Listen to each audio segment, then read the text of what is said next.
ప్రశ్నిస్తానని రాజకీయాల్లోకి జనసేన పార్టీతో వచ్చిన జనసేన అధినేత పవన్ కళ్యాణ్ గట్టిగానే ప్రశ్నించారు. అటు తిరుపతి ఇటు కాకినాడ సభల్లో తను ఏం చెప్పదలుచుకున్నారో, తను ఏం కోరుకుంటున్నారో చెప్పారు. అయితే అది స్పష్టంగా ఉందా? మరింత స్పష్టత కావాలా? హోదా లేదని కేంద్రం చెప్తుంటే హోదా కావాలి, సాధించి తీరుతా ఉంటున్న పవన్ కళ్యాణ్ కార్యాచరణ ఏ విధంగా ఉంటుంది? మనతో చెప్పడానికి పవర్ స్టార్ పవన్ కళ్యాణ్, జనసేన అధినేత పవన్ కళ్యాణ్ ఎన్టీవీతో ఉన్నారు. నమస్తే పవన్ కళ్యాణ్. ప్రశ్నిస్తానన్నారు. 2.5 ఏళ్లలో మీరు ప్రశ్నించాల్సింది స్పష్టంగా ఎవరికి అర్థం అవ్వాలో ఆ రీతిలో ప్రశ్నించారని అనుకుంటున్నారా? ఖచ్చితంగా. ఇంకా అర్థం కావట్లేదేమో అని ఏమైనా అనిపిస్తుందో అర్థం అవ్వాల్సిన వాళ్ళకి? వాళ్ళు అర్థం చేసుకోకూడదు అనుకుంటే నేను ఏం చేయలేను. ఖచ్చితంగా అర్థమైందని నాకు తెలుసు.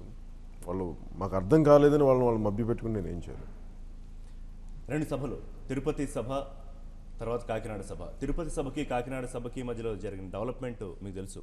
కేంద్రం ఆంధ్రప్రదేశ్కి కొన్ని కారణాల వల్ల హోదా ఇవ్వలేము, హోదాకి సమానంగా ప్యాకేజ్ ఇస్తామని చెప్పి. కానీ తిరుపతి సభలో మీరు మళ్ళీ చెప్పారు, ఆంధ్రప్రదేశ్ ప్రజల హక్కు ప్రత్యేక హోదా మీరు సాధిస్తారా? మీరు కాదని చేతులు ఎత్తేస్తే నేను రంగంలోకి దిగుతానని. ఇంకా వేచి ఉండాల్సిన సమయం ఉందనుకుంటున్నారా పవన్ కళ్యాణ్ గారు? ఇంకా ఉందండి, వేచి ఉండాల్సిన సమయం ఉంది. ఎందుకంటే ఇది భావోద్వేగాలతోటి నడిపేది కాదు.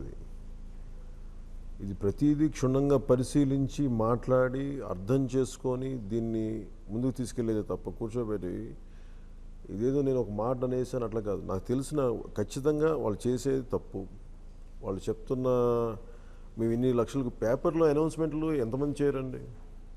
ఎన్ని పేపర్లో ఇన్ని లక్షల కోట్లు ఇస్తాను? లక్షల కోట్లు ఎప్పుడు వస్తాయి? ఎప్పుడు ప్రజలు నాకు అర్థం కాదు ఏంటంటే, మీరు 2.5 సంవత్సరాల తర్వాత అప్లై అయిపోయింది. 2.5 సంవత్సరాలు అయిపోయింది. ఇంకా 2.5 సంవత్సరాల్లో ముఖ్యమంత్రి గారిని కూడా అడగండి. బ్యూరోక్రాటిక్ ప్రాసెస్లో ఒక 100 కోట్లు అంటే చాలా చిన్న ఉదాహరణ. నేను ముఖ్యమంత్రి గారితో మాట్లాడుతున్నప్పుడు వైజాగ్ తుఫాన్కి వచ్చినప్పుడు 100 కోట్లు అప్పుడు ఏదో కొంత ప్రామిస్ చేశారు. 150 కోట్లు వెంటనే ఇమీడియట్గా రిలీజ్ చేస్తామని. అది రిలీజ్ అవ్వడానికి ఎన్ని రోజులు పడింది అడగండి.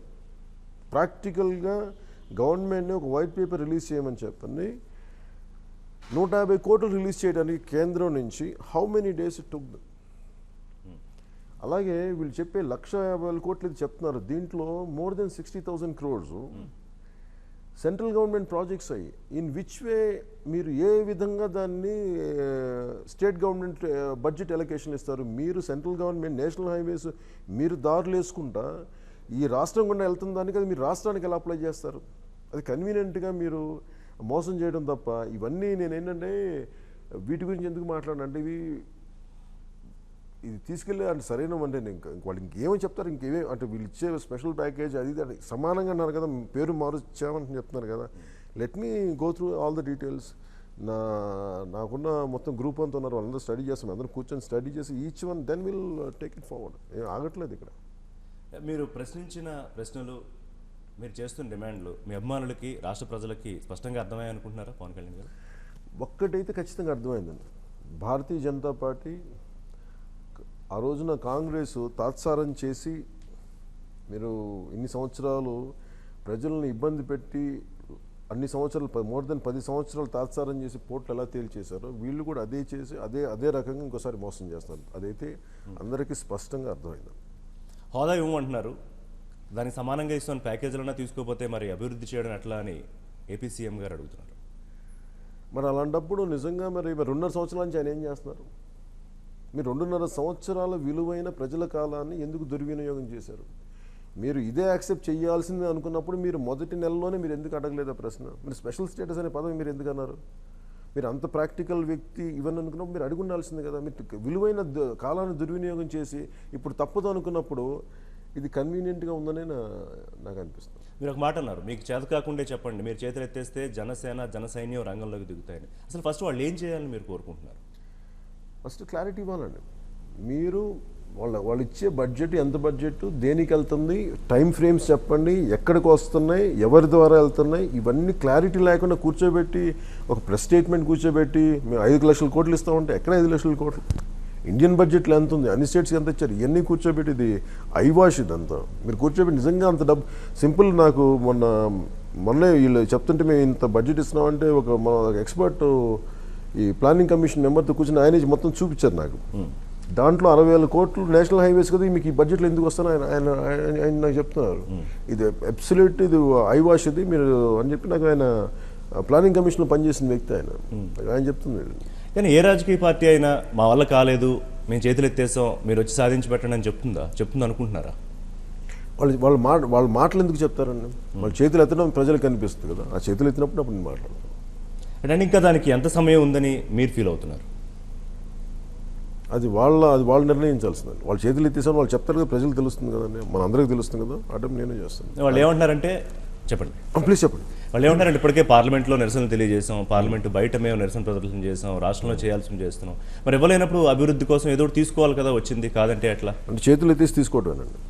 అంటే నేను ఒకటి ఏం చేస్తున్నానంటే, తమిళనాడు ఎంపీలు కానీ మొన్నటికి మొన్న తెలంగాణ సాధించిన ఎంపీలు కానీ వాళ్ళు ఎంత పోరాటం చేశారో అందరికీ తెలుస్తుంది. ఇక్కడున్న ఎంపీలందరికీ పోరాటం చేయడానికి దేనికి భయం నాకు అర్థం కాదు. మీరు ఒక మాట మాట్లాడాలి అంటే మోడీ గారి దృష్టిలో పడకుండా మాట్లాడాలి, ఆ మంత్రి దృష్టిలో పడకుండా మాట్లాడాలి. ఈ భయాలతోటి 2-3 ప్లే కార్డ్స్ పట్టుకుని గాంధీ గారి విగ్రహం దగ్గర కూర్చుంటే ఏమొస్తుంది, వాళ్ళు ఏం పట్టించుకుంటారు? మీరు సరైన విధానంలో మీరు వాళ్ళని అప్రోచ్ అవ్వాలి, ప్రశ్నించాలి, లేదంటే ఈచ్ అండ్ ఎవ్రీ డిపార్ట్మెంట్కి వెళ్ళి మాట్లాడాలి. అవన్నీ చేయకుండా కన్వీనియంట్గా మేము మాట్లాడాం, మేము చేయమంటే మరి అంత మాత్రం మేము పంపించింది దానికి. అసలు మీరు ఇదే మాట కానీ మీరు చెప్పుండంటే, నా ఉద్దేశం ఏంటంటే, మీరు వాగ్దానాలు చేసేటప్పుడు చాలా స్పష్టమైన పదజాలంతో చెప్తారు. మేము మోడీ గారు ఏం చెప్తారు, మీకు అన్నీ ఇంత అద్భుతమైనవి చేస్తాం, ఇవి చేస్తాం, చాలా సింపుల్గా మనకు అర్థమయ్యే భాషలో చెప్తారు. ఆ రోజున మళ్ళీ ఇచ్చేటప్పుడు మాకు 18th ప్లానింగ్ కమిషన్ మాకు లేదు, అసలు ఆ పదాలతో మీరు ప్రామిస్ చేసి ఉండొచ్చు కదా అర్థమయ్యేలాగా. ఇదేంటంటే వీళ్ళందరూ ఏంటంటే మన ప్రజలకి లబ్ధి పొంది, ఇది ఫైనల్గా ఇది ఎవరికి లబ్ధి పొందుతుందంటే దీని మీద డిపెండ్ అయిన కాంట్రాక్టర్స్కి, ఆ ఎకో సిస్టమ్కి హెల్ప్ అయ్యేది తప్ప ప్రజలకి ఈవెన్చువల్గా రూపాయి రాదండి. దీనివల్ల 100% జరిగేది అది. వీళ్ళు ఎంత చెప్తున్నా కానీ ఈవెన్చువల్గా జరిగేది అది.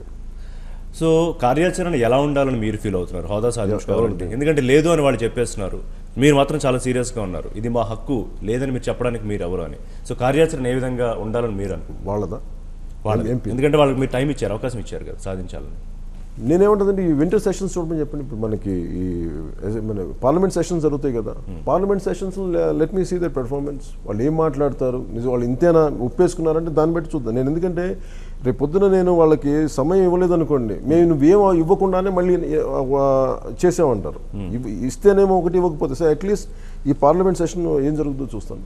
పవన్ కళ్యాణ్ మీరు మిత్రపక్షంగా ఉన్నారు, బీజేపీకి కానీ తెలుగుదేశం పార్టీ కానీ. పవన్ కళ్యాణ్కి వాళ్ళతో కూర్చుని మోడీతో కానీ చంద్రబాబు గారితో కానీ మాట్లాడే వెసులుబాటు ఉంది కదా ఈ అంశానికి సంబంధించి?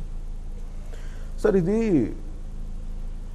ముగ్గురు కలిసి ప్రజల మధ్యకు వచ్చినప్పుడు అది ప్రజల మధ్య జరగాలండి. ఇప్పుడు నేను కూర్చోబెట్టి నా వ్యక్తిగతం అయితే నాకు ఏదైనా సమస్య వచ్చింది నేను వెళ్ళి చెప్పుకోవడానికి అది ఉంటుంది. నేను బేసిక్గా అలా వ్యక్తిగతమైన సమస్యలను చెప్పుకోవడానికి నాకు వెళ్ళను. మనందరం కలిసింది ఇట్ ఈస్ మోర్ ఆఫ్ నేను మోదీ గారిని అహ్మదాబాద్లో కలిసినప్పుడు ఆయన చెప్పింది ఏంటంటే, సార్ ఇది స్పెషల్ స్టేటస్ ఎందుకు అని మాట్లాడడానికి ఆయన ఏం చెప్పానంటే, రాష్ట్రం మీరు ఇన్ని సంవత్సరాలు విడిపోతానన్న 72లో విడిపోతాననుకున్న రాష్ట్రాలను కలిపించారు సార్. కలిపించి 1997 నుంచి ఇంక్లూడింగ్ భారతీయ జనతా పార్టీ కూడా ప్రామిస్ చేసి ప్రజల్లో తెలంగాణ ప్రజల్లో ఒక ఆశలు రేకెత్తించారు. ఆశలు రేకెత్తించి ఇస్తాం అని చెప్పి వాళ్ళు మళ్ళీ చంద్రబాబు నాయుడు గారు ముఖ్యమంత్రి అయినప్పుడు మళ్ళీ ఆ వాదనని మళ్ళీ పైకి తీసుకురావడం తొక్కేశారు. మళ్ళీ 2004లో మళ్ళీ అగైన్ కాంగ్రెస్. ఇదేమైపోయిందంటే నేనేమంటానంటే, ఎవరికైనా సరే మీరు ఒక మాట ఇచ్చినప్పుడు భావోద్వేగాలతోటో లేదంటే మీకు వాళ్ళ జీవితాలు మారిపోతాయని మీరు ఒక మాట ఇచ్చినప్పుడు దాన్ని నిలబెట్టుకోవాల్సిన అవసరం. అలాంటప్పుడు మీరు చెప్పకండి, మిమ్మల్ని ఎవరు అడగలేదు. లేదా వాళ్ళు అప్పుడు పోరాటం చేసినప్పుడు అప్పుడు మాట్లాడండి. మీరు మేనిఫెస్టోలో పెట్టి మీరు పోస్ట్పోన్ చేసి దీనివల్ల ఏమైపోద్దంటే భావోద్వేగాలు రెచ్చగొట్టి చూసే వాళ్ళకి ఏమైపోద్దంటే మీ పాలసీ విధానాల వల్ల ప్రజల శత్రువులు అయిపోతారు. వాళ్ళకి ఇప్పుడు నాకు ఆదిలాబాద్లో ఉండే ఒక కుర్రోడికి శ్రీకాకుళంలో ఉండే కుర్రోడికి వాళ్ళిద్దరి మధ్య గొడవలు దేనికంటే? ఎందుకు ద్వేషించుకోవాలి? మీ పాలసీ విధానాల వల్ల కదా. నేను మోదీ గారికి ఇదే చెప్పాను సార్, ఇది ఫ్యూచర్లో ఒకటే భాష మాట్లాడే 2 భిన్న ప్రాంతాల నుంచి అంత ద్వేషం దేనికి సార్? ఇది ఈ పాలసీ విధానాల్లో మీరు దయచేసి దీన్ని మనస్ఫూర్తిగా అడ్రస్ చేయండి. అండ్ దీనివల్ల ఏం చెప్తారంటే, మీరు రేపు హైదరాబాద్ లేదు అనేటప్పటికీ అందరూ ఏం చెప్తారంటే, రేపు పొద్దున్న ఏ గవర్నమెంట్ వచ్చినా మాకు ఆదాయం కోల్పోయాం కాబట్టి అని చెప్పి రకరకాల హెవీ పొలిటికల్ కరప్షన్ ఉంటుంది సార్. అందుకని మీ దృష్టిలో పెడతాను. That's the reason why I'm coming. And నేను మీ వెనక మీతో పాటు అంటే మీకు పని చేయడానికి నాకు ఇంతకుమించి నాకు వేరే ఉద్దేశాలు ఏం లేవని చెప్పి నేను మనస్ఫూర్తిగా చెప్పాను ఆయనకి. ఆయన అంటే మనస్ఫూర్తిగా విన్నారు. మేబీ తర్వాత ఒకసారి పదవుల్లోకి వెళ్ళాక ఏమేమి కంపల్షన్స్ ఉంటాయో మేము నేను అది ఊహించుకోలేను. కానీ నేనేమంటానంటే మీరు కమిటీ అయ్యారు కదా, అట్లీస్ట్ చిత్తశుద్ధిగా ఒక మాట చెప్పండి.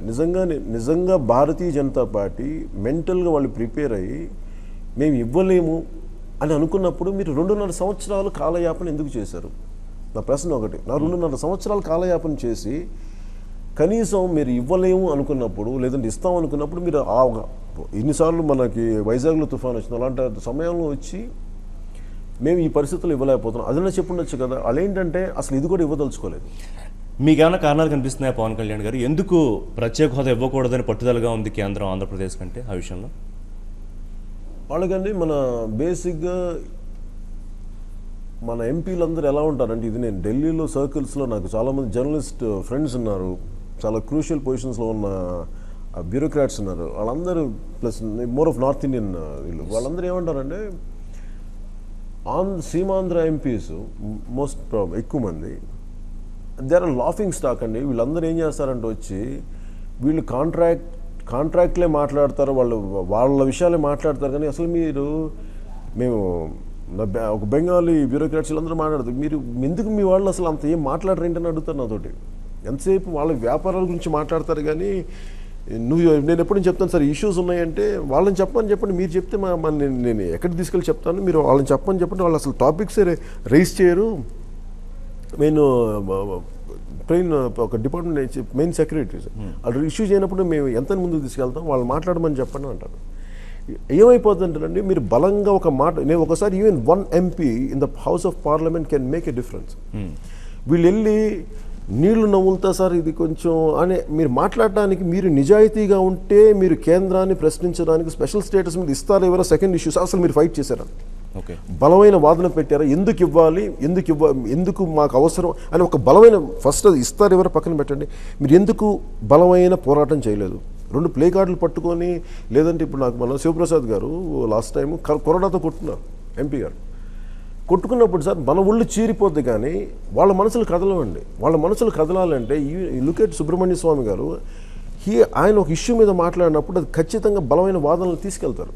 అలాగే 1 MP can make a difference అండి. మరి వీళ్ళు ఎందుకు చేయట్లేదు ఇంతమంది? ఎందుకంటే వీళ్ళకి లోపల ఎక్కడో ఒక నిబద్ధత ఏదో లేదు. ఎందుకంటే వాళ్ళకి నేను ఈ మాట మాట్లాడితే నా వ్యాపారం దెబ్బతింటుందా, నేను ఈ మాట మాట్లాడితే నాకు ఈ కాంట్రాక్ట్ రాదా, నేను ఈ మాట మాట్లాడితే నాకున్న ఇంక వేరే ఏమైనా ఇష్యూస్ని రైజ్ చేస్తారా, ఈ వీటితోటి వీళ్ళు సరైన ప్రజలకు న్యాయం చేయట్లేదు. ఇది నేను నాకు ఆంధ్రప్రదేశ్లో ఉన్న అన్ని పార్టీలకు సంబంధించిన ఎంపీలందరూ అంతే అంటారా?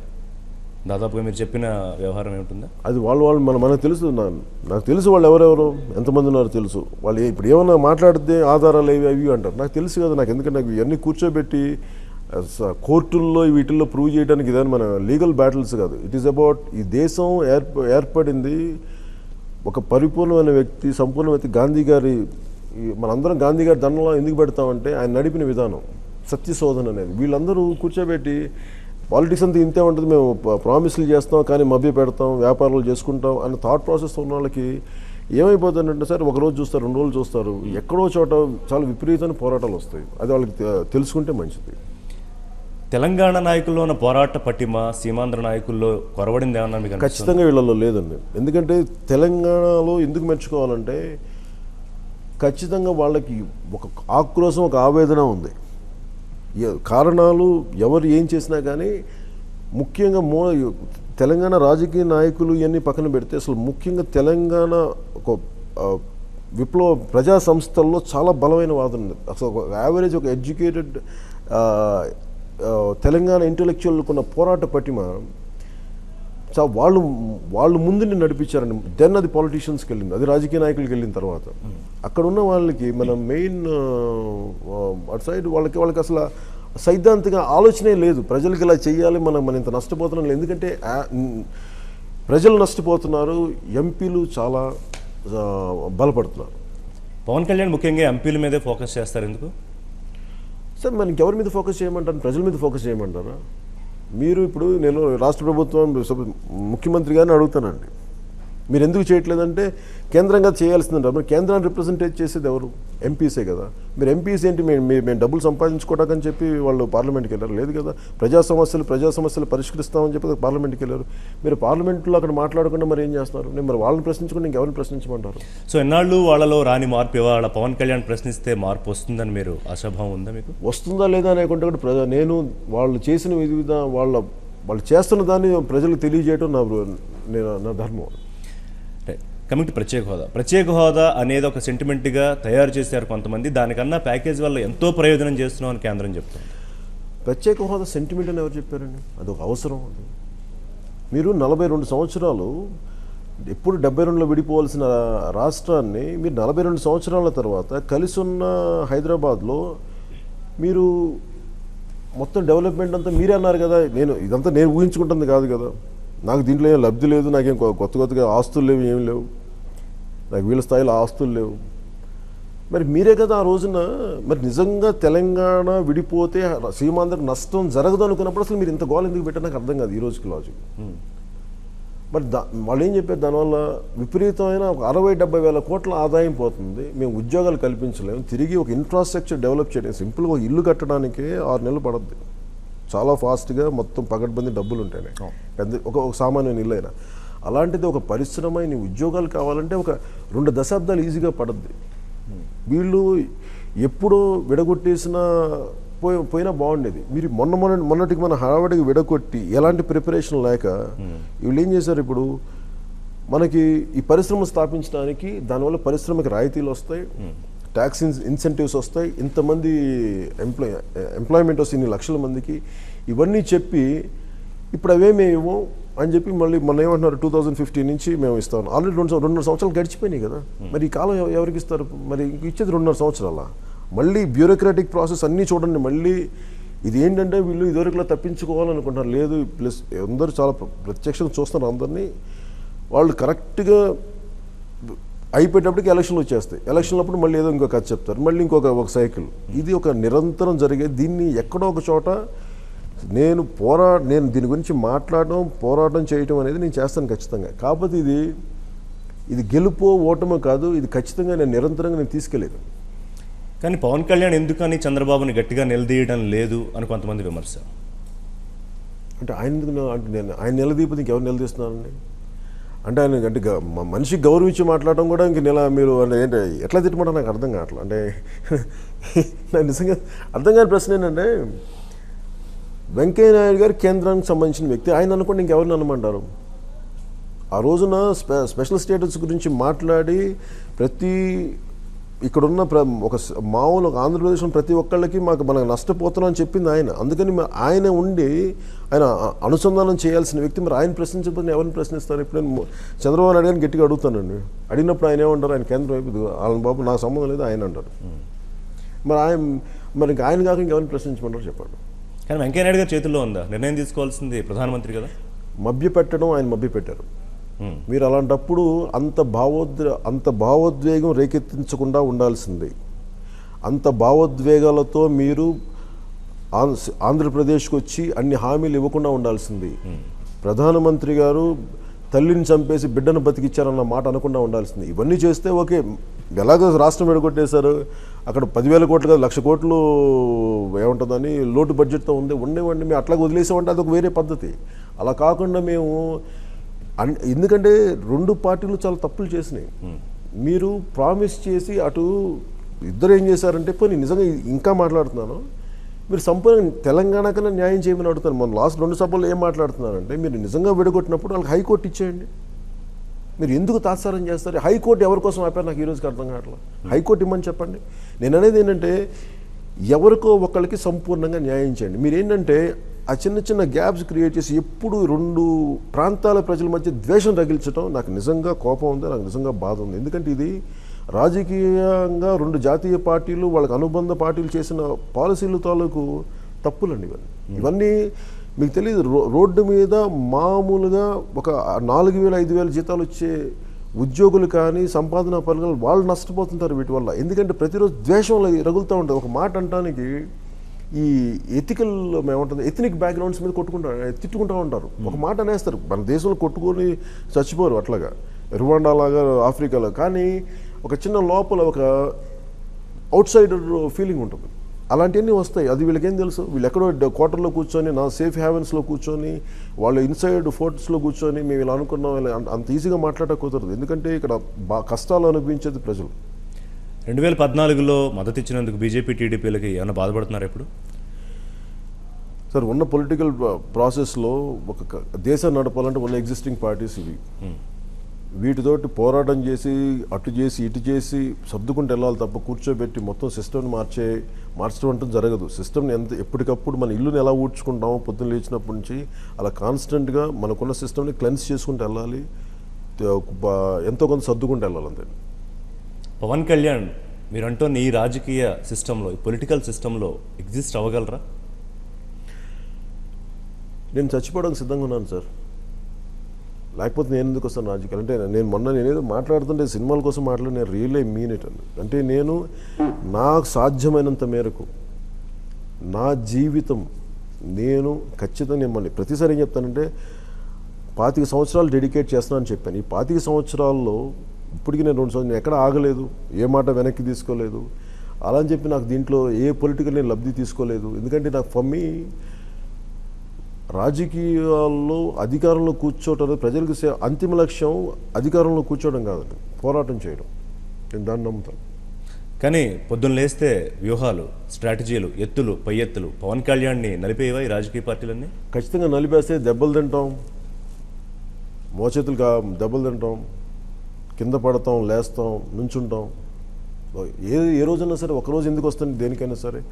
అంత నాకు ధైర్యం లేదు, అంత నాకు ఓపిక, అంత సహనం, అంత తట్టుకునే గుణం లేకపోతే నేను ఎందుకు రాజకీయాల్లోకి వస్తాను? ఇవన్నీ ఆలోచించే ఉంటాను కదా.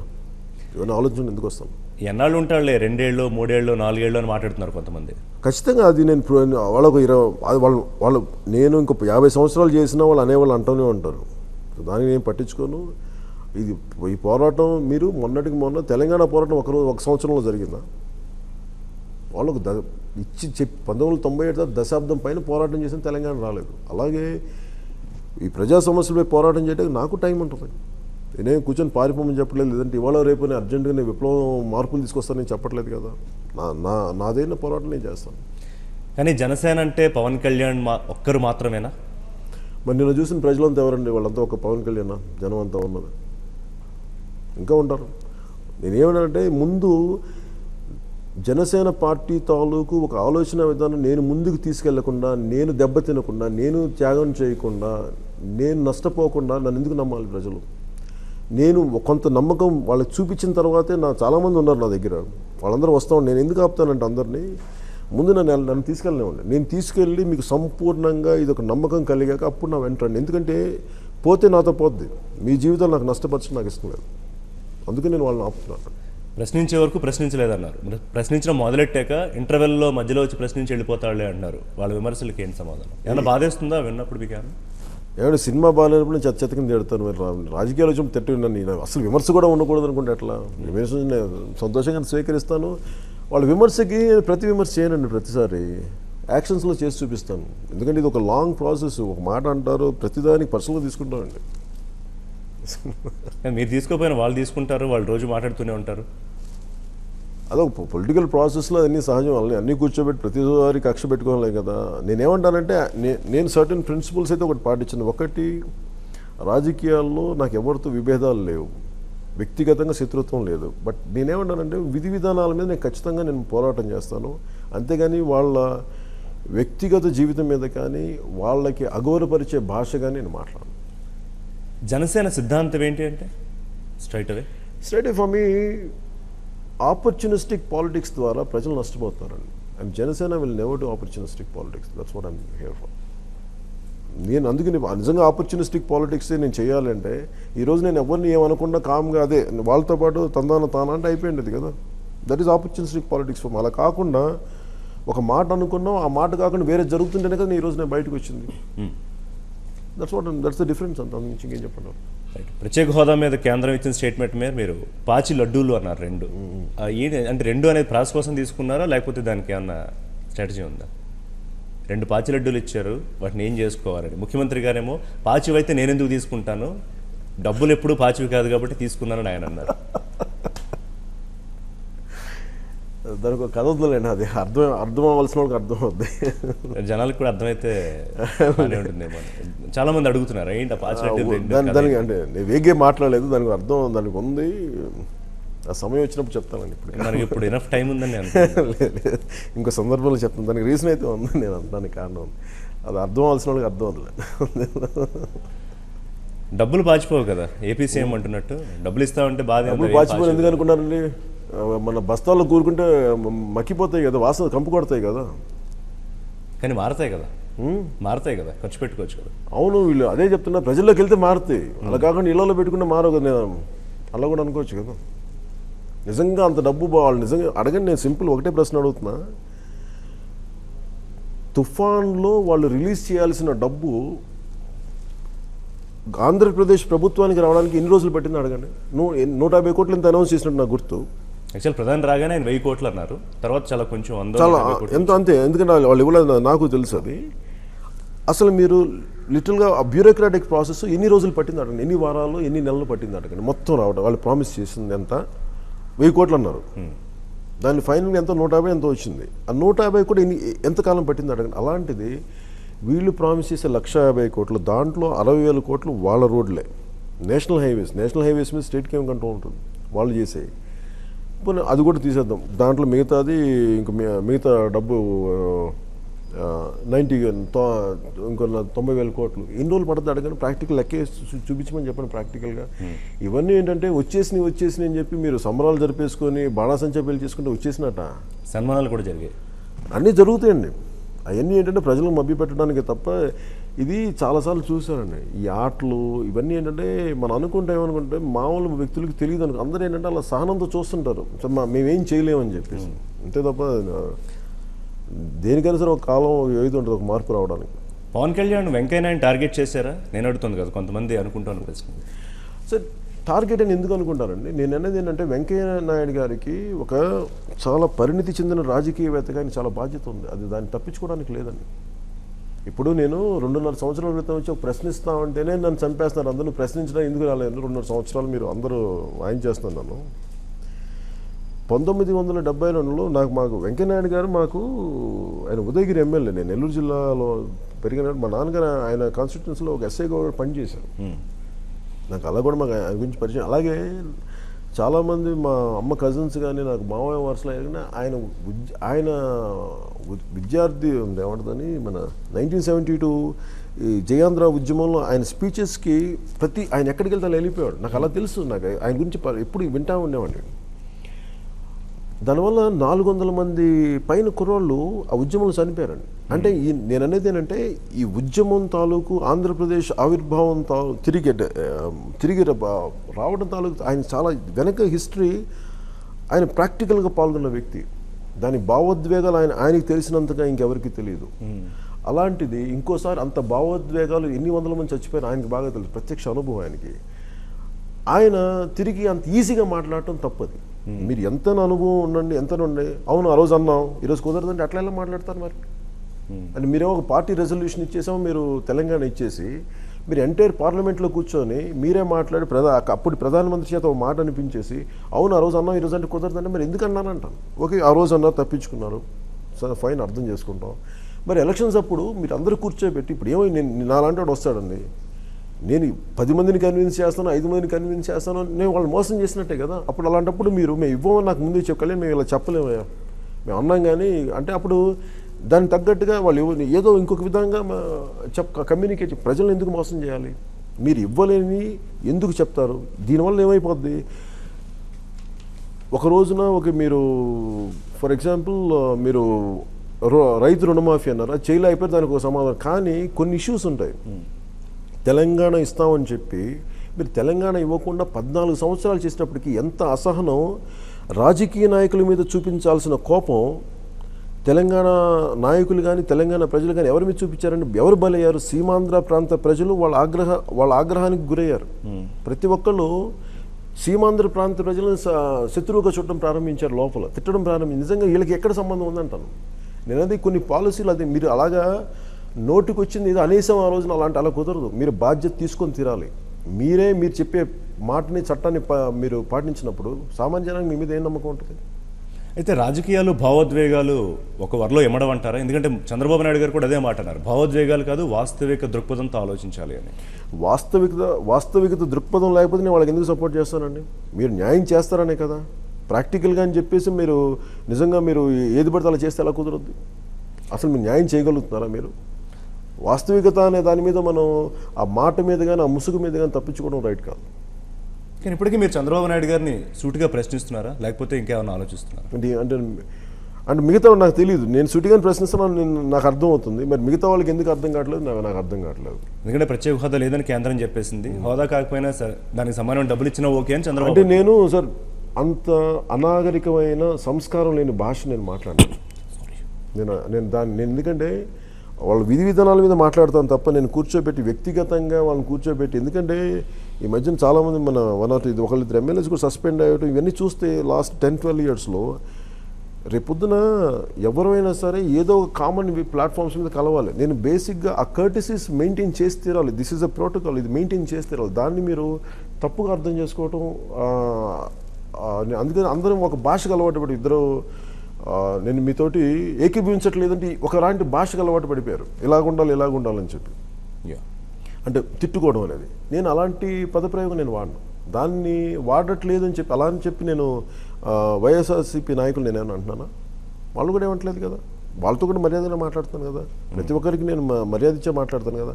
కాకపోతే మీరేం పోరాటం చేయట్లేదని అంటాను, 100% అంటాను. ఎందుకంటే మీరు ప్రామిస్ చేశారు, మరి భారత రాజ్యాంగంలో మీరు కూర్చొని నేను ప్రజల తరపున పోరాటం చేస్తాను కదా, మీరు పార్లమెంట్కి వెళ్ళారు, మీరు అక్కడ ఇష్యూస్ రైజ్ చేయకపోతే మరి దాన్ని కూడా అనకుండా మరి ఏమనమంటాను? నేను కూర్చోబెట్టి ఏమంటుందని సంస్కారహీనమైన భాష మాట్లాడలేదు కదా. కానీ పవన్ కళ్యాణ్ గారు మీ ఇద్దరికి చాలా క్లియర్గా ఉన్న డిఫరెన్స్ ఏంటంటే ఆయన హోదాని సూపర్ అన్నారు, బాగానే ఉంది, ఓకే అన్నారు. మీరు ఖచ్చితంగా హోదా కావాలని దాని మీదే నిలబడ్డారు, చాలా సీరియస్నెస్. అవునండి, చాలా క్లియర్ డిఫరెన్స్ కనిపిస్తుంది. సో దీనికి ఏంటి సొల్యూషన్? నేనేమంటాను, before I go to my next step, వాళ్ళు ఏమి ఇచ్చారో సపోజ్ వాళ్ళు ఓకే, ఎందుకంటే నేను కూడా దాన్ని చూడాలి కాబట్టి, ఒక మూర్ఖంగా వెళ్ళను కాబట్టి, వాళ్ళ ఏమైతే వాళ్ళు స్పెషల్ ప్యాకేజ్ మొత్తం అనలైజ్ చేస్తాను. I have my own team. దీంట్లో ఇంతమంది వరల్డ్ బ్యాంక్లో చేసిన ఎక్స్పర్ట్స్ ఉన్నారు, తర్వాత ప్లానింగ్ కమిషన్లో చేసిన మెంబర్స్ ఉన్నారు, వచ్చి రిటైర్డ్ మెంబర్స్, వాళ్ళందరితో కూర్చోబెడతాను ఫర్ మీ. ఎందుకంటే నాకు సర్టన్ లెవెల్లో ఎక్స్పోజర్ ఉంది, నాకంటే చాలా మేధావులు ఉన్నారు, వాళ్ళందరితో కూర్చోబెట్టి అనాలిసిస్ చేసి దాన్ని బట్టి నేను టేక్ ద ఫర్దర్ స్టెప్. అందుకని కూర్చోబెట్టి ఇదేదో ఈజీగా అలా కూర్చోబెట్టి ఒక ఇంటర్వ్యూలు చెప్పే విషయం కాదు ఇది, ఎందుకంటే చాలా జాగ్రత్తగా ఆచితూచి పోరాటం చేయాల్సింది. ఎస్, అది ఇంతకు మీరే అన్నట్టు 2.5 ఏళ్ళు అయిపోయింది, మరి ఏడాది పోతే ఇంక ఎన్నికలు హడావుడు మొదలవుతుంది, నెక్స్ట్ ఎన్నికలకు వెళ్ళిపోతారు. సో ఒక డెడ్ లైన్ ఏమన్నా పెట్టదలుచుకున్నారా ఇక్కడ పోరాడే వాళ్ళకి కానీ అక్కడ ఇచ్చే కేంద్రానికి కానీ? నేనేమో ఫస్ట్ ముందస్తుగా ముందు దీన్ని స్టడీ చేశాను. మొదటి ప్రాసెస్లో నేను మొన్న చెప్పాను 3 దశలో పోరాటం చేస్తానండి. ఆ 3 దశలు ఎందుకు చెప్పానంటే I have clear cut idea, thought process ఉంది. ఇదేదో వేగ్గా కూర్చోబెట్టి నేనేదో ఒక సభ కోసం మాట్లాడింది కాదు. ఐ టుక్ మై టైం, నేను అన్నీ ఆలోచించే మాట్లాడుతున్నా. ముందు వాళ్ళు ఇచ్చే ప్యాకేజ్ ఎంత ఉంది, దాన్ని అసలు ఏం మాట్లాడతారు నిజం ఒక వాళ్ళ పాయింట్ ఆఫ్ వ్యూ చూస్తాను. నాకైతే ఖచ్చితంగా ఇది హై వర్షన్ తెలుసు. సో వాళ్ళు ఇచ్చింది మొత్తం నేను చూస్తాను. అందరి చేత చదివి మా ఎక్స్పర్ట్స్ ఉన్నారు నాకు పని చేసేవాళ్ళు, వాళ్ళందరికీ చెప్పి వాళ్ళ ఒపీనియన్ తీసుకొని మొత్తం దాంట్లో లూప్ హోల్స్ అని చూపిస్తాను. నేను వెగ్గా మాట్లాడు, నేను కూర్చోబెట్టి పెద్దగా అరవన్నాయి కూర్చోబెట్టి ప్రాపర్ అనాలిసిస్ తోటి కూర్చోబెట్టి మాట్లాడి దాని తర్వాత I will wait for 1 more. అది చూపించిన తర్వాత పార్లమెంట్ సెషన్స్లో తిరిగి వాళ్ళు రెస్పాండ్ అవ్వకపోతే then I will show my plan of action. ఏ రూపంలో ఉంటుంది పవన్ కళ్యాణ్ గారు పోరాటం అనేది? అది ఏ స్థాయికని తీసుకెళ్తాను సార్. ఎందుకంటే నాకు అనేది మీరు నా ఒకటే ప్రశ్న ఏంటంటే, మీరు హుద్హుద్ తుఫాన్కి ఇచ్చిన 150 కోట్లే మీకు ఇంతకాలం పెట్టినప్పుడు మీరు ఇచ్చే 150 కోట్లు ఇప్పుడు వస్తాయి? 2,25,000 కోట్లు లెక్క చెప్పారు, ఇంకా చెప్తారు. ఇంకా 5 లక్షలు కూడా వెళ్తుంది. వాళ్ళకి ఏముంది, నోటితో ఏముంది, నోటికి వచ్చిన ఫిగర్ ఏదైనా చెప్పచ్చు. అది so will see. I go with proper analysis. It's not something ఏదో కూర్చోబెట్టి నేను ఎమోషనల్గా పిచ్చిగా మాట్లాడేసి ఇది నేను అరవడానికి with proper analysis I will make sure they are doing a mistake. కమ్యూనిస్టులకి మీకు ఎక్కడ భావస్వరూప్యం కుదిరింది? వాళ్ళు జనరల్గా బంధువులు పోరాటాలు నిరసన తెలియజేస్తారు, మీరు పెద్దగా అట్లాంటి వాటిని ఎంకరేజ్ చేయట్లేదు నాకు అంటే. భావస్వరూప్యత ఎలా ఉంటుందంటే, నేను వాళ్ళ ఇప్పుడు ప్రజలందరికీ ఏ పార్టీకి భావస్వారూప్యత, అందరికీ ఒకటే భావస్వారూప్యత ఉంది కదా, ప్రజల కోసం సేవ చేయటం కదా ఏ పార్టీ చెప్పేది అదే కదా. ఓకే, చేస్తారు లేదా సెకండ్. నేను అనేది ఒక తెలంగాణ కోసం right wing Bharatiya Janata party, left CPI రెండు కలిసి పోరాడు. మేబీ సిపిఎం చేయలేదు. ఒక కామన్ కాజ్ కోసం వీళ్ళిద్దరు పోరాటం చేసినప్పుడు ఒక మామూలు ప్రజా సమస్యల కోసం వాళ్ళకి నాకు ఇంతకు మించిన భావ సారూప్యత ఏం కావాలంట. పైవచ్చు నాకు వాళ్ళ మీద ముఖ్యంగా సిపిఎం మీద నా గౌరవం ఏంటంటే, నేను మరి లాస్ట్ టైం అందరూ అడగచ్చు మరి బీజేపీ ఎందుకు వెళ్ళామంటే సార్, కేంద్రంలో ఒక మేజర్ రాబోయే ఒక బలం ఉన్న ప్రతిపక్షం కదా, వాళ్ళకెళ్ళి తీసుకెళ్ళి మన ప్రాబ్లం ఎక్స్ప్లెయిన్ చేస్తే ఈజీగా మన మన అన్న ఉద్దేశంతో. At the same time CPM తోటి ఇప్పుడు నేను ఎందుకు వాళ్ళని వాళ్ళకి చూస్తున్నానంటే, ఆంధ్రప్రదేశ్ విడిపోతున్నప్పుడు వాళ్ళు చాలా బలంగా ఒక నిర్ణయం తీసుకున్నారు. ఇప్పుడు నేను కూడా ఇప్పుడు నా సిపిఎం రామకృష్ణ గారితో కూర్చుంటాను త్వరలోనే. కూర్చున్నప్పుడు నేను కూడా ఏంటంటే ఒక ఖచ్చితమైన ఒక ఆలోచన విధానం నేను మీరు అన్నారు కదా ఏ భావసారూప్యత చేస్తారనేది అవన్నీ మాట్లాడుకొని మనం ఎక్కడి వరకు నేను మీతో ఏకీభవిస్తాను, వాళ్ళు కూడా నాతో ఉంటారు, నాలో కూడా కొన్ని వాళ్ళకి నచ్చకపోవచ్చు, అవన్నీ మేము మాట్లాడుకొని మేము దీనికోసం ఈ కండిషన్స్ ప్రకారం మేము వస్తామని అనుకునే దాన్ని తీసుకెళ్తాను ముందు. దాదాపుగా వామపక్షాలని తెలుగు రాష్ట్రాలు ప్రజలు మర్చిపోతున్న పరిస్థితి. ఇవాళ పవన్ కళ్యాణ్ తోడైతే మళ్ళీ ఉవ్వెత్తున ఎగిసిపడే అవకాశం ఉంటుందనుకుంటున్నారు? అంటే ఒకటి, మనం వామపక్షాలని గౌరవించాలి. Any party has to be given respect. That వామపక్షాలని వాళ్ళు ఒక సిద్ధాంతం, బలమైన సిద్ధాంతం ఉన్నవాళ్ళు, వాళ్ళని కూర్చోబెట్టి వాళ్ళు దానికోసం జీవితాన్ని అంకితం చేసిన వాళ్ళు. అది నాకు నచ్చచ్చు, కొన్ని యాంగిల్స్లో కొన్నిసార్లు నా ఏకీభవించకపోవచ్చు, 100 విషయాలు ఉంటాయి. కాకపోతే వాళ్ళ పోరాట పటిమను కానీ వాళ్ళ లక్ష్యాన్ని కానీ మనం తక్కువ చేయకూడదు. మీ దగ్గర డబ్బులు లేవన్నారు, రాజకీయాలు చేయాలంటే డబ్బులు కావాలి, ఎట్లా? అంటే నేను డబ్బులు లేవు అంటే నేను తినడానికి డబ్బులని కాదు, నాకేదో ఒక లిమిటెడ్ లైఫ్ ఉంది, దానికి నేనేదో సంపాదించుకున్న సినిమాలు చేస్తాను. రాజకీయాలు వచ్చేటప్పటికి డబ్బులు లేకుండా రోజే గడవదు కదా. అలాంటిది రాజకీయాలు డబ్బు లేకుండా గడుస్తుంది ఎందుకు అనుకుంటారు? Even for an American president campaign కూడా డబ్బులు కావాలి. నేను ఖచ్చితంగా విరాళాలు సేకరిస్తాను. కాకపోతే అది ఒక ఖచ్చితమైన విధి విధానాలు నేను చూసి దానికి ఒక ట్రాన్స్పరెన్సీ, ఒక పారదర్శకత చూపించిన తర్వాతే నేను దాన్ని ముందుకు తీసుకెళ్తున్నాను. ఎందుకంటే చాలాసార్లు ఈవెన్ ఈరోజు మార్నింగ్ కూడా పార్టీ ద్వారా ఒక 5 లక్షల చనిపోయిన అబ్బాయికి పాపం నేను ఇవ్వాలనుకుంటే ఇంకోళ్ళు ఎవరో వచ్చి నాకు విరాళంగా ఇచ్చి వాళ్ళు ముందుకు తీసుకెళ్లారు. అదేదో ఎందుకంటే నేను తీసుకెళ్లేదు డబ్బులు అక్కడికి, వాళ్ళే తీసుకొచ్చి అలాగా చాలామంది ఇస్తామని చెప్పినప్పుడు నేనేంటంటే ఒకళ్ళ దగ్గర డబ్బు తీసుకుంటున్నప్పుడు నాకు చాలా బాధ్యత ఉంది. ఆ డబ్బుని సరైన ఆ పార్టీ ప్రయోజనాలకు వెళ్ళాలి తప్ప ఇంకే విధంగా వెళ్ళకూడదు అనేది ఒక నిర్దిష్టమైన ఒక విధి విధానాలతోటి దానికి డిసిప్లిన్ తోటి అన్నప్పుడు తీసుకుంటాను. అలాగే ప్రతి ఒక్క పొలిటికల్ పార్టీ ఏమంటారంటే, ఈవెన్ నేను ప్రాక్టికల్ నుంచి లాస్ట్ 2 ఎలక్షన్స్లో నేను ఉన్నాను కాబట్టి నేను డబ్బులు లేకుండా రాజకీయాలు నడపాలంటాను. అది ఒకటి ప్రాక్టికల్ మనం కొన్ని ఏం ఆలోచించాలంటే, I wish election commission could hike up the limit. వాళ్ళు ఎందుకంటే మనందరం ఒక మోసం చేసుకుంటాం, ఇన్క్లూడింగ్ మనల్ని మనం మభ్య పెట్టుకుంటాం. 5 లక్షలు 10 లక్షలు చేసి నేనేమంటే దాని బదులు కొన్ని 1 or 2 crores పెన్షన్ 75 లక్షలు పెట్టినా కూడా ఏమి సరిపోవు. అది ప్రాక్టికల్గా వాళ్ళు అర్థం చేసుకోవాలి. ఎలక్షన్ కమిషన్ ఒకసారి నివేదిక ఇవ్వాలనిపిస్తుంది, సార్ ఇది సరిపోవట్లేదని. దెన్ ఐ డోంట్ నో, మనల్ని ఏంటంటే మనం మభ్య పెట్టుకుంటా ఉంటాం. అట్లీస్ట్ నిజాయితీ కొన్నిసార్లు ఒక maybe from Janasena party represent election కమిషన్కి వచ్చి పెంచమని అడుగుతారు. జరగదు. జనసేనతో కొత్త సాంప్రదాయానికి తెరదీస్తారా? ఓటుకి డబ్బు తీసుకోకుండా, నోటు తీసుకోకుండా ఓటేసే రోజు వస్తుందని నేను నమ్ముతాను సార్ ఆ పాలిటిక్స్ని. ఎందుకంటే మీరు చిత్తశుద్ధిగా చేయండి, అది ఒక రోజులో జరగకపోవచ్చు కానీ ఏదో ఒక రోజు అయితే జరుగుతుంది, దాన్ని నమ్ముతాను ఖచ్చితంగా. కొందరు పవన్ కళ్యాణ్కి జనసేనకి ఫండింగ్ ఇస్తామని వస్తున్నారు, వాస్తవమేనా? నిజం. యాక్సెప్ట్ చేస్తున్నారా? ఇంకా చేయట్లేదు. నేను చేసినప్పుడు నేను కూర్చోబెట్టి నిజంగా అలా చేసినప్పుడు నేను ప్రెస్ నోట్ ఇచ్చాను. నేను బయట మీడియా వరకు చెప్పి నేను చేస్తాను తప్ప కూర్చోబెట్టి నేను వెంటనే తీసుకునే ఆయన చేయను. నేను అఫీషియల్గా చేస్తాను. ఎందుకంటే వచ్చేవాళ్ళు ఉద్దేశం అంటే కూడా చూసుకోవాలి కదా మీరు. అన్నీ నేను కమిటీని చూసే మాట్లాడతాను. అది కొంతమంది అంటున్నారు డబ్బులు లేకుండా పవన్ కళ్యాణ్ ఇంత పెద్ద పెద్ద సభలు ఎట్లా పెడుతున్నారు, ఎలా నిర్వహిస్తారు? ఈ డబ్బుల కంటే నేను ప్రజలు నా మీద ప్రేమతో స్వచ్ఛందంగా వస్తాను. ఒక స్టేజ్ అటాక్ ఏముందండి? స్టేజ్ అటాక్ ఎంత డబ్బులు, నా డబ్బులు సరిపోతాయి.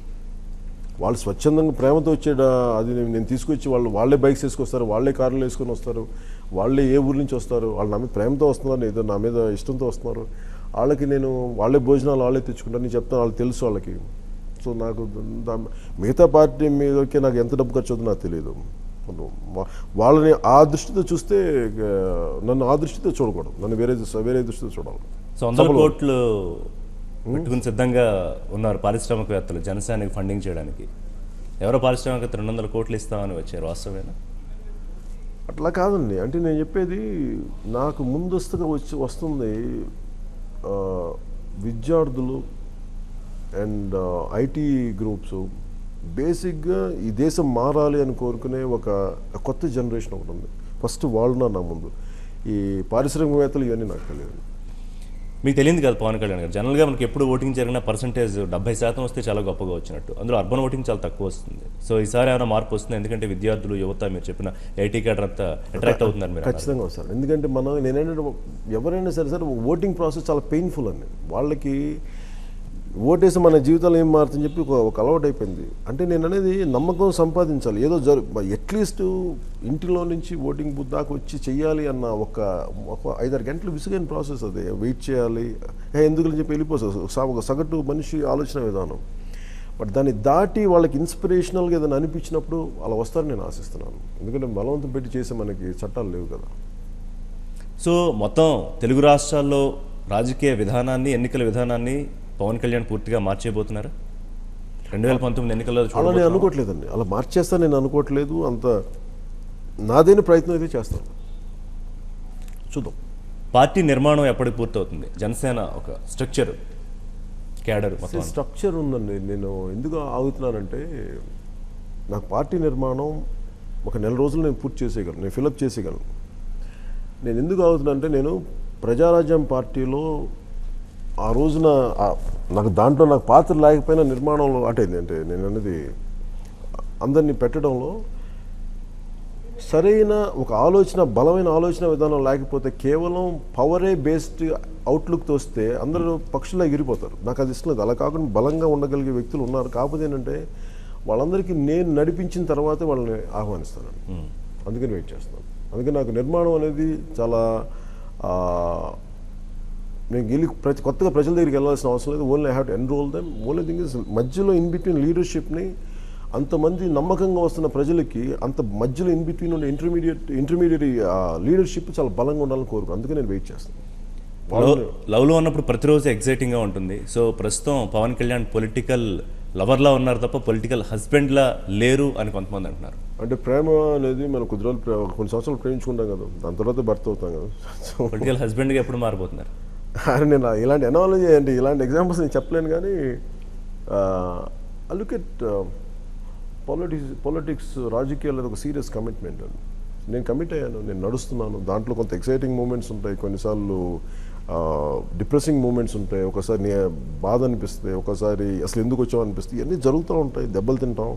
I keep going. నాకు కులం లేదు అన్నా కూడా మిమ్మల్ని ఒక సామాజిక వర్గం ఓన్ చేసుకుంటుంది, ఒప్పుకుంటారా? మీరు కాదన్నా కూడా వాళ్ళు మిమ్మల్ని ఓన్ చేసుకునే నేను ఎప్పుడు నేను లాస్ట్ టైం నేను మన ఏదో అసలు అమరావతికి వెళ్ళినప్పుడు కూడా చెప్పాను. నేను కులాల మీద నాకు మమకారం లేదు, కానీ కులాల తాలూకు సమస్యలు నాకు అన్నీ తెలుసు. కులాలని నేను గౌరవిస్తాను.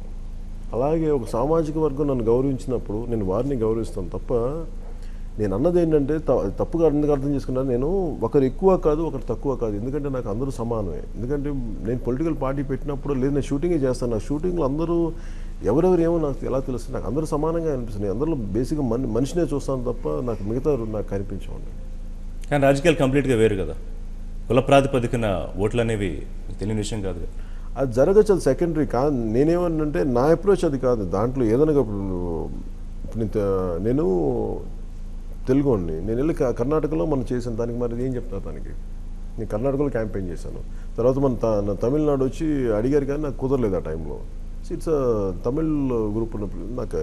అలాగే మహారాష్ట్రలో మన అడిగారు లాస్ట్ టైం కూడా మన సోలాపూర్ దగ్గర లాట్ ఆఫ్ కమ్యూనిటీ ఉంటుందని. వాళ్ళు ఎవరు కూర్చోబెట్టి నేను వచ్చిన సామాజిక వర్గం ఏం కాదు, వాళ్ళు వేరే వ్యక్తులు. నేనేంటంటే వాళ్ళందరూ నన్ను ఎందుకు చూస్తున్నారంటే నేను అందరినీ సమానంగా చూస్తాను కాబట్టి. ఏపీలో ఒక సీరియస్ ఇష్యూ జరుగుతుంది, కాపుల రిజర్వేషన్ అవసరం. మీ ఒపీనియన్, మద్దతు ఇస్తారా ముద్రగడకి? నేను వచ్చింది మోర్ బ్రాడర్ ఇష్యూస్ మీద వచ్చాను. అది నిజంగా నేను ఆ నినాదం మీద వచ్చిందంటే మేము అది మాట్లాడేవాడు. నేను ఆ నినాదం మీద రాలేదు రాజకీయాలు. నేను రాజకీయాల్లోకి నేను వేరే కాంటెంపరీ మన డివిజన్ మీద నాకు టోటల్గా ఈ ఆపర్చునిస్టిక్ పాలిటిక్స్ మీద నేను ఆ దెబ్బతిని బాధపడి వచ్చాను. నేను దానితో వచ్చాను కాబట్టి నేను దాని గురించి మాట్లాడతాను. 2019 ఎన్నికల్లో పవన్ కళ్యాణ్ జనసేనతో ఒంటరిగా ఆంధ్రప్రదేశ్లో ఉన్న 175 సీట్లకి అంటే ఇప్పుడున్న లెక్క ప్రకారం పోటీ చేయబోతున్నారు.